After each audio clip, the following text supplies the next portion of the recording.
So we can cut the nut however we want. He still has not shown an ability to pension to play every day, and he's 30 years old. And I know that you think, and I wouldn't rule this out because you never know with funny money and one rogue owner. I get it. Anything can happen. But if Aaron Judge does not sign this deal, and from what the numbers that we have, it is very fair, and I think the Yankees have come correct, then I think that Aaron Judge's camp is doing him a disservice. Because now the pressure on Aaron Judge is so ratcheted up. The first injury, if he doesn't go for 35, minimally 35 bombs, if he's not top 3 in the MVP, you know what happens? And this is what Aaron Judge needs to know.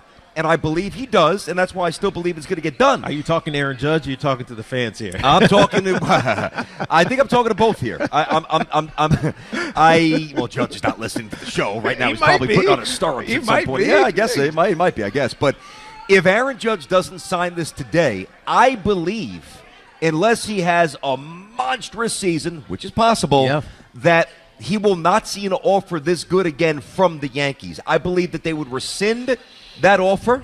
Then I think they would react to the injuries, a good season but not a great season. Like there's calculated risks, and then there's foolishness. Yes. And to me, this would fall in category number 2. He needs to sign this deal. Well, this is why when you think about this, it gets a little bit dicey. He's going to be 31 years old next year. Well, here's the other Who's thing. giving him 9 years? If this gets dicey. Let's deal in reality. If this gets dicey because Aaron Judge doesn't get this deal signed, obviously we're worried about what happens at the end of the season. But there's also going to be an arbitration hearing in a few weeks or whatever it is, a couple months, and they're going to argue over why he deserves 17 over 21. And tell us, hey, well, Aaron, you're not good enough at this, or you don't do this well. It might not be true, but this is what happens in negotiations. Well, they did this with Mattingly. That was in the documentary. Steinbrenner said, you don't do this, you don't do this. They do it with everybody. It gets personal. And it gets personal, and then it exacerbates the situation that's going to happen at the end of the season when other people start throwing money. No, it could. So but he's not getting 10 years. Like, it's not going to be so outlandish where the Yankees will still be able to respond. Yeah. Nobody's giving him 10. Nobody's giving him 9. Nobody. Yeah, after this year, you mean. After this season. And the Yankees aren't doing that. No, you're right. Nor should they. But I think too old. It's probably what he's looking for because you heard him talking before. You can look all you want. You ain't getting it. Once he starts playing the DH and puts his glove down, that he can play a couple more years and be healthy. Yeah. But at the end of the day, this is an urgent situation. And it sucks because it dampens the enthusiasm on opening day. Not for me. It's Yankees, Red Sox, Garrett Cole. I'm not. My enthusiasm's top shelf. Let's look roll. What we're talking about. I'm not dampening it. What do you mean? Look at what we're talking look at him. about. He's trying to bring me down. I'm not trying He's to trying to bring me down already. This guy. We know what the deal is. The Yankees have a chance to compete. Right. We saw the Mets go out last night, as I predicted. Oh, here we go. Playing some small ball. Don't hurt yourself. Pat yourself. That's usually my department. Let me reach back there. Robinson Cano laying down a bunt in the 5th inning. I thought it was amazing. That was nice. But it's opening day. There's something magical to it, and Yankees fans should be worried about opening day and not whether or not Aaron Judge is going to be a long-term Yankee. This should have been done weeks and months ago. Okay. It's not, and now we're facing the urgency of first pitch, which is only about 3 hours away. 877-337-6666. Tiki and Tierney show on the road. First remote. This is awesome, and we're at the Hard Rock. Obviously, the Yanks and the Red Sox today. We're going to take you up till about 12:25. And then we're going to hand it over to Susan and the pregame show, eventually John Sterling, get you going with all the pregame festivities, opening day. Yankee tickets, we will do that again today at 12:20. If you just got in the car, if you just tuned it in, we got the lineup. I'll give it to you real fast.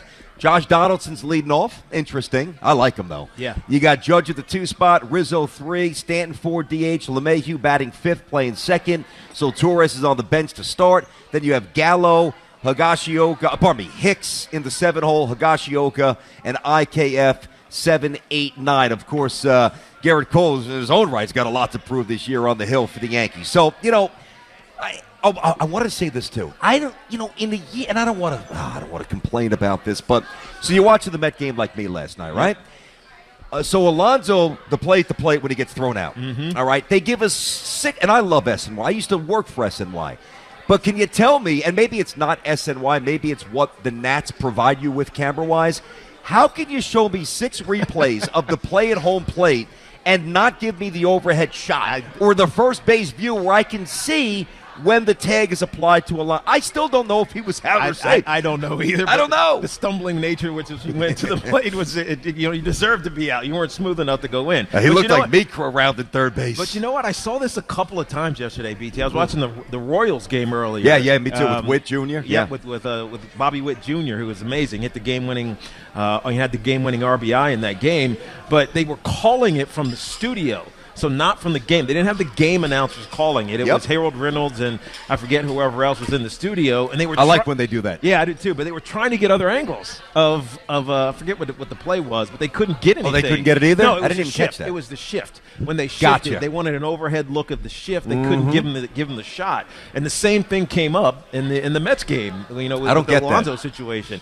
The overhead shot is such a beautiful shot to look at, just because it gives you context of everything that's happening. Whereas if you get an ISO on the first, second baseman, outfielder, you lose what else is happening. So I agree with you. Who knows if he was safe or out? Ultimately, it didn't matter. No, they Tyler. They had some insurance, and they had a great outing from Tyler McGill on the mound, who, he looked like LeGrom out there. He looked terrific, and his velocity was up. They talked about that during the broadcast. He was usually 93, 94-ish, maybe 95 during the spring. He was banging 97. That adrenaline will do that for you. Yeah. And, even if you tried, I don't know that you can give a more welcoming return to any player. Like, how long was that video? 3 minutes? I know it. I'm not saying he didn't deserve it. Right. Nice job by the Nats, though. That was pretty good. I mean, that's his home, man. I That's hear his you. mama. Well, that was his home. Yeah. No, that wasn't his first team. He was with the Tigers. That's not Mama. That wasn't Mama. That's a good point. That wasn't Mama. But I don't think of him anywhere else other than in Washington. Yeah, he's their greatest player. I mean, you can tell me about Bryce Harper. He won them the championship. Soto's their greatest player now, and he's an absolute beast. So baseball is back. Rangers did well last night. Was it 3-1? Yeah. No, it went 3-1. Did they tack on a late one? I thought they did. I think it was 3-0. 3-0, 3-1. So we got a lot going on. We're obviously up in the Bronx, Hard Rock Cafe, Tiki and Tierney Show, 877-337-6666. And, all the complaints, all the reservations, all the conversations, all the debates, now it starts to come to fruition. And now we start to peel away the various layers. And not that it's always about the who's right, who's wrong, but like the things that we were concerned about. And we had some borderline grave concerns with the Yankees, maybe a little emotionally misled for a couple of weeks, and I'm sure I was leading the charge. Severino and all those things. But those things seem like they're going to work themselves out. They do, but it's like, okay, now we get to what is this Yankee lineup all about, And this Yankee lineup, and I've said this a few times, if you want to skew overly optimistically at this point, you could say, all right, hey, Judge and Stanton, bang 70-plus home runs together, 200 RBIs. Gallo, give me 270, not 270, give me Rizzo. Give me 270-ish. Give me 23, 24 bombs. Give me a solid first base. Give me 86, 87 RBIs. IKF, shore up the middle of the field. Give me 20 swipes, hit 250. Donaldson, give me an OPS in the 850 range. I mean, there's a lot that could go right for the Yankees and should go right for the Yankees, and this division's really good. It's going to be a battle all season, You're man. right, and just to be fair, let's give you the lineup for the Boston Red Sox. Enrique Hernandez leading off, playing center field. Rafael Devers is in his 2 holes. Xander Bogaerts, 3. J.D. Martinez. Alex Verdugo playing left field. Trevor Story at second base, the big signing, whose numbers outside of Colorado. Yeah, we'll see how those splits work away those from splits Colorado. were not good away from Colorado. Although Fenway's a pretty favorable True, park, but let's too. see if it was worth it. They're not in Fenway today.